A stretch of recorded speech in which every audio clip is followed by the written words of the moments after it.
रे कपिकौन तू अच्छ को घातक दूत बली रघुनंदन जू को रघुनंदन रे त्रिशिरा खर दूषण दूषण भूषण भूको सागर कैसे तरयो जस गोपद काज कहा सिय चोर ही देखो कैसे बंधायो जो सुंदरी तेरी छुई दृग सोवत पातक लेखो।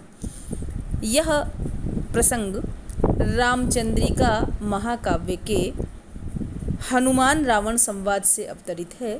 यहाँ पर जब हनुमान ने अशोक वाटिका को तहस नहस कर दिया तो उन्हें बांधकर रावण के समक्ष ले जाया गया। रावण ने देखा कि यह महाबलशाली और निर्भीक जो वानर है वह किसी से नहीं डर रहा है, तो रावण ने हनुमान से प्रश्न किया कि रे कपिकौन तू, हे बंदर तुम कौन हो।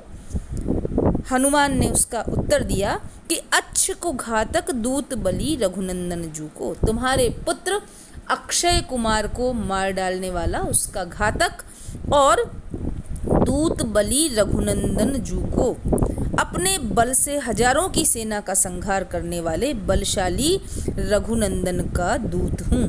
यहाँ रावण हनुमान संवाद में परोक्ष रूप से हनुमान राम के महात्म्य का चित्रण कर रहे हैं, क्योंकि राम को बलशाली बताना, रावण की सभा में उपस्थित होकर राम की महिमा का गुणानुवाद करना, यह बहुत बड़ी बात है।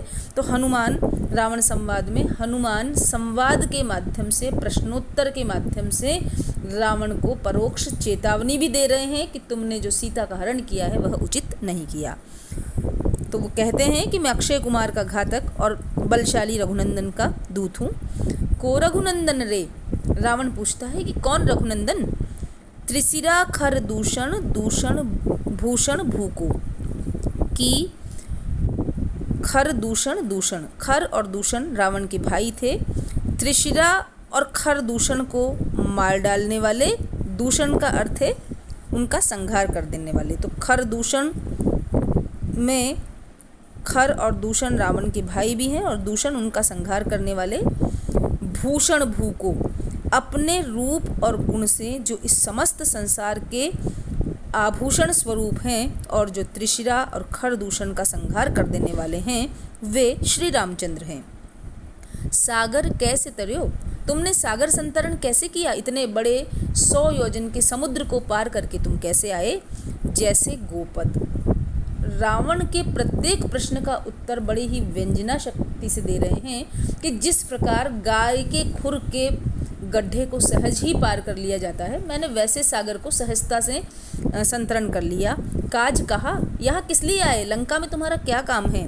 सिय चोर ही देखो, मैं सीता के चोर को देखना चाहता हूँ। रावण की ही सभा में खड़ा होकर हनुमान रावण को चोर कह रहे हैं। मैं उस चोर को देखने आया हूँ जो चुपके से माता जानकी को चुरा कर ले आया है। कैसे बंधायो, यदि तुम इतने ही बलशाली हो कि सागर संतरण कर लिया है, अपने आप को बलशाली राम का दूत मानते हो, तो फिर कैसे बंधायो, तुम बंध क्यों गए। जो सुंदरी तेरी छुई दृग सोवत पातक लेखो, हनुमान बड़ा ही सुंदर और व्यंजना गर्भित उत्तर देते हैं कि इसका यह कारण है कि जब मैं सीता माता की खोज करने के लिए लंका में यहाँ वहाँ घूम रहा था, तो मैंने तुम्हारी सुंदरियों को सोते हुए नेत्रों से छू लिया, अर्थात मेरे नेत्रों ने तुम्हारी सुंदर स्त्रियों को सोते हुए देख लिया।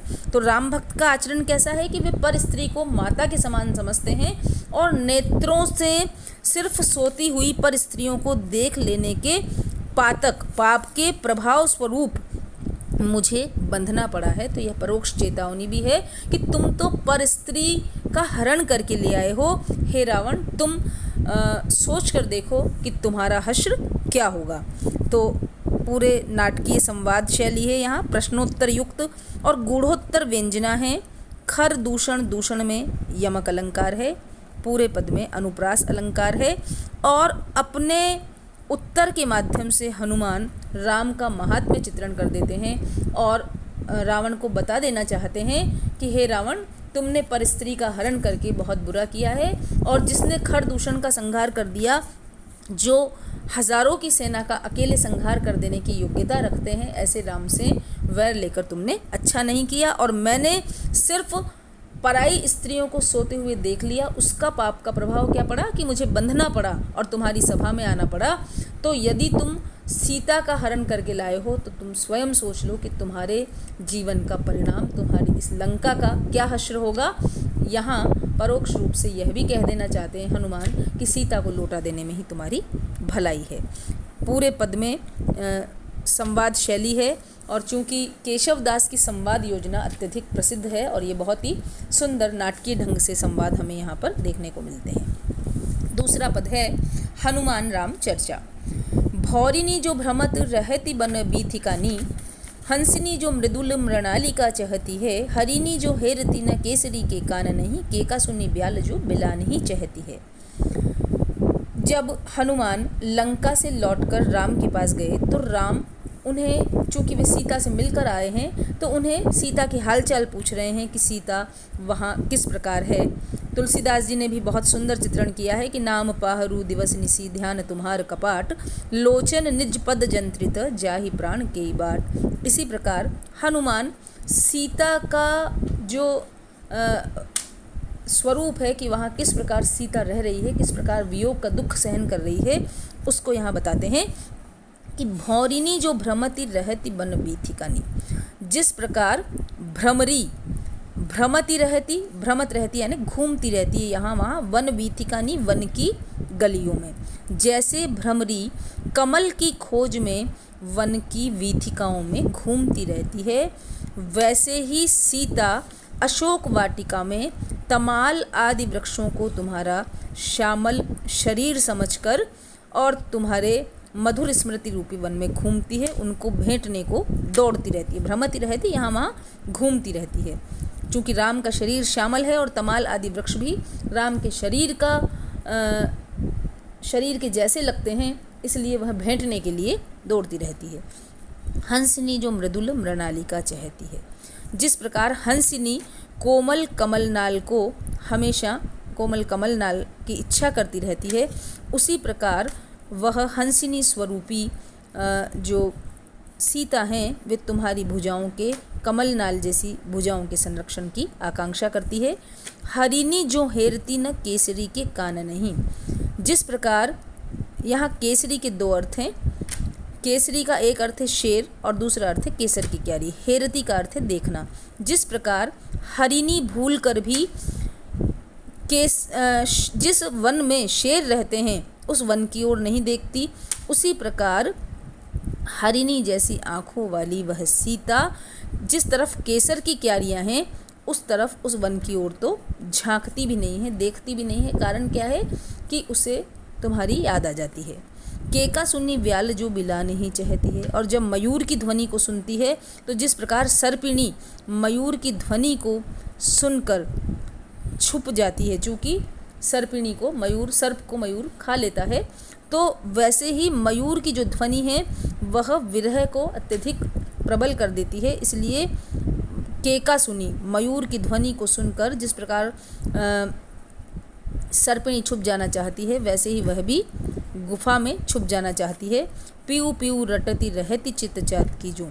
जिस प्रकार चातकी नित्य प्रति अपने प्रिय के नाम का स्मरण करते हुए पीऊ पीऊ रटती है, उसी प्रकार हे राम वे भी आपका ही निरंतर स्मरण करते करते प्रिय प्रिय रटती रहती हैं। चंद चिते चकई जो चुप वे रहती है। और जब चंद्रमा को देखती है तो चांदनी रात विरह को और भी बढ़ा देती है। इसलिए जिस तरह चकवी चंद्रमा को देखकर चुप हो जाती है, चूँकि चकवे और चकवी के लिए कहा जाता है कि निसी बिछुरा दिन मिला। रात्रि को चकवा और चकवी बिछुड़ जाते हैं और दिन में मिल जाते हैं। तो जब रात्रि काल आता है तो उस वियोगावस्था के आधिक्य के कारण चकवी की तरह वे चुप होकर रह जाती हैं। सुनहु नृपति राम विरह तिहारे ऐसी, सूरती न सीता जो की मूर्ति गहती है। हे नृपति राम, आपके विरह में सीता की दशा ऐसी हो गई है कि सुरति का तात्पर्य है चेतना, दशा, सुधि। गहति माने ग्रहण करना। सीता की जो मूर्ति है वह अपनी चेतना, दशा, सुध बुद्ध को ग्रहण नहीं कर पा रही है, अर्थात सीता अपनी सुध बुद्ध खो बैठी है या वह मूर्तिवत प्राणविहीन सी हो गई है। पूरे पद में भोरिनी जो भ्रमत, जो शब्द जो आ रहा है उपमावाची है, उपमा अलंकार है। हरिणी जो हेरती न केसरी के कान नहीं। केसरी शब्द शेर और केसर की क्यारी, यहाँ दो अर्थ होने से श्लेष अलंकार है, उपमा अलंकार भी है और उल्लेख अलंकार है। अलग अलग उपमान देकर और उल्लेख किया गया है, सीता के वियोग का चित्रण किया गया है, इसलिए उल्लेख अलंकार भी है। और यहाँ पर हंसिनी, भौरिनी, सर्पिणी और चकवी इत्यादि के उपमान के माध्यम से सीता के वियोग को दर्शाया गया है। सारे स्त्रीवाची उपमानों का कवि ने चयन किया है और यह ऊहात्मक वियोग वर्णन है जो कि रीतिकाल की एक विशेषता रही है। पद में ब्रजभाषा का प्रयोग किया गया है और हनुमान सीता की विरह अवस्था का राम के समक्ष चित्रण करते हैं।